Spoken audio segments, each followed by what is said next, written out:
up, fight fans? UFC 320 is just around the corner. It is this Saturday, and what a fight card we have. We got the heavyweight championship of the world being defended. Ankalaev, the champion, defending his belt against Pereira, the former champion, in a rematch from earlier this year's fight that did not really leave us with anything exciting to where we want to see it again, but still, nonetheless, you already know when it comes to Alex Pereira, when it comes to Ankalaev, if he can really let go, do what he has to do, this could potentially be an exciting fight. Also on the card, you got Corey Sandman Sandhagen taking on Merab Dvalishvili. Forgive me if I'm saying that last name wrong, but that's also a championship fight. Merab being the champion as well. Also on the undercard, you got Yuri Prochazka taking on Khalil Roundtree. So there's a lot of exciting fights, guys. Let's get right into it, right? So in the light heavyweight fight, we got Ankalaev versus Alex Pereira. Well, like I said before, the first fight wasn't the greatest. It did not really live up to expectations. You know, and Alex Pereira pretty much was very hesitant. I think he was really, how would I say, defensive. He was really defensive regarding the takedown. He did not want to get taken down because Ankalaev was well known for his takedowns. Ankalaev was well known for his wrestling, and we all know Alex Pereira came from a kickboxing background. So at the end of the day, Alex Pereira was just so hesitant on letting his hands go, so hesitant on letting things go in himself regarding his kicks, regarding his leg, regarding his striking, that Ankalaev was pretty much was able to run away with the fight. Run away easy, do whatever he had to do, and got the decision, no problem. I gave Alex Pereira maybe 2 rounds out of that fight, right? But, you know, it wasn't super competitive, but it was somewhat competitive, if that makes sense. But nonetheless, we're getting a second fight. In this fight, we got Alex Pereira, who pretty much has been saying that he was at 40% in that fight. He was not at full 100%. You know, because I have a tendency to believe him just a slight bit, only just due to the fact that, you know, he was taking on a lot of fights. He fought Yuri Prochazka twice, I believe. He fought Khalil Roundtree. He fought Jamal Hill. The guy did not have no rest. The guy didn't have no time to let his body heal. You know, when the UFC needed him, he came in to rescue. He pretty much was able to save a few cards, whether it was UFC 300, whether it was that UFC, I think it was 303, where Conor McGregor couldn't pull in. So I think maybe Alex Pereira wasn't 100% in this fight, but maybe this time he sounds very confident, and he sounds like he is 100%. So what is he going to have to do? Well, he's going to need to let his hands go. He is going to need to be confident in his wrestling, because regardless of, you know, Ankalaev's wrestling ability, Alex Pereira was actually really good with his takedown defense. He was able to go, like, I don't think Alex Pereira was taken down at all. So he has some really good takedown defense, with Glover Teixeira being a really good trainer for him, among others on his team. Nonetheless, I think Alex Pereira really needs to be let his hands go. He cannot let Ankalaev think that he's intimidated by his wrestling. Ankalaev is a good striker as well. I get right into him too, but he needs to show Ankalaev that he has the better striking, that he has the power, which he does. He has a lot of power. He's been able to put away a lot of guys with no problem at all, and he needs to get back to that. He needs to get away from the cage, get his back off the cage 100%, keep it in the middle of the octagon in order to get this fight.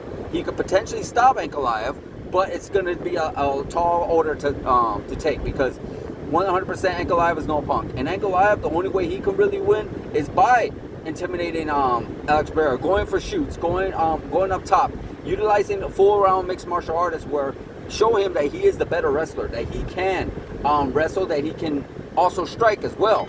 And by keeping Alex Pereira on his toes, by keeping Alex Pereira constantly guessing, you know, Ankalaev will see all the open shots that he has now, he's able to get from Alex Pereira. And that's the best way Ankalaev can win. I don't see potentially it going to a knockout, only due to the fact that, you know, they're both really good strikers and they both got really good chins. You know, last time Alex Pereira was stopped with a knockout was by Israel Adesanya, but that was at a lower weight class. Ever since then, I haven't really seen him get hurt too much.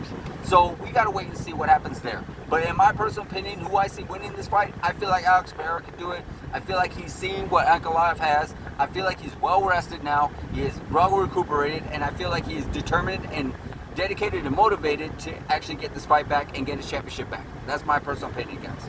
In the co-main event, Merab defending his balance against Corey Sandman Sandhagen. This is going to be a very interesting fight.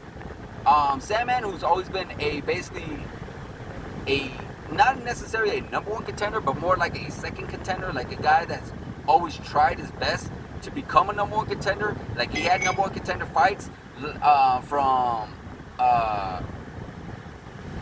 Peter Yan and TJ Dillashaw, and always ended up coming up short. But this time he was able to get a really great win over Davison Figueiredo, and now he has this shot. Well, he also has a lot of great potential because in those fights with Peter Yan, with Aljamain Sterling, where he got choked out, with TJ Dillashaw, he was able to grow and able to assemble more weapons. You know, have more weapons in his arsenal to face someone like Merab Dvalishvili. Merab, he is a beast. The guy is a Tasmanian devil. The guy is a monster. The guy just does not keep coming. He's an Energizer Bunny. So in order for Corey Sandman to win, he needs to, one, keep it on the feet, because you cannot out-wrestle Merab. You cannot out-wrestle him. The guy is just all around great. You won another one, you cannot get tired. You got to really let loose with the striking, and you also got to keep it in the center of the octagon, because Merab is just, regardless of whether it's center of the octagon or not, Merab can take you down, regardless. But he is taller, he is longer, he has the longer reach, and he has also really good wrestling. He has also really good training partners too. He trains with Kamaru Usman. He trains with Justin Gaethje. He trains with a lot of great people up in Colorado. So, and he's also training in high elevation, to where his cardio can be really, really good in this fight. So if he can outlast Merab in cardio, if he can keep his fight standing, where Merab is not going to be able to throw him to the ground and hold him and utilize some of the little grounding pound that he does, and he's able to pick him apart from the outside, I could see Corey Sandman Sandhagen winning. But Merab, being the Tasmanian devil that he is, he needs to constantly go for those takedowns, go for those legs. Anytime Corey Sandman decides to throw a leg kick, take him down. Anytime he's able to get him to the cage, take him down. That's the only way. Tire him out, constantly tire him out, and in the rounds 4 and 5, maybe utilize some of that striking, because he still does got some good striking as well. But his best weapon is his wrestling. There's been rumors around the campfire that Merab is going to try to stand and just do some striking with Sandman, but that would be the worst decision of his life. I really highly recommend to not do that. But who's going to win this fight? I would love to see Corey win, just due to the hard work that he's put in over the years, but I just feel like Merab is just too much of a beast. He's just too much of a badass, and to lose that belt. So I feel like Merab's going to get that win. In the co-main event, you got Yuri taking on Khalil Roundtree. These guys had both unfortunate losses to Alex Pereira, and right now I see Yuri kind of coming off. Well, you know what? Yuri and Khalil Roundtree are both coming off victories over Jamal Hill. More Yuri being more of a definitive, clear-cut win.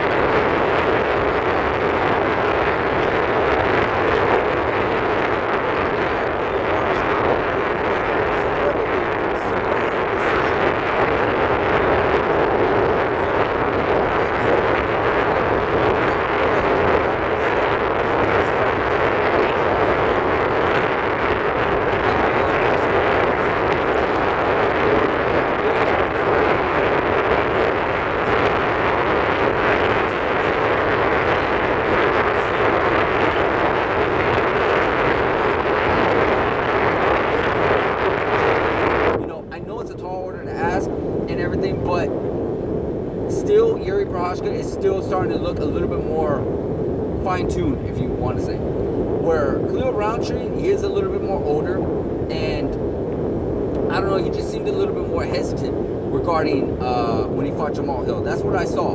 He seemed a little bit more hesitant, because I mean, again, Jamal Hill's no punk. You definitely don't want to sleep on him, because he can definitely knock you out. He has that one-punch power.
bud, and I'll see you guys in the next video.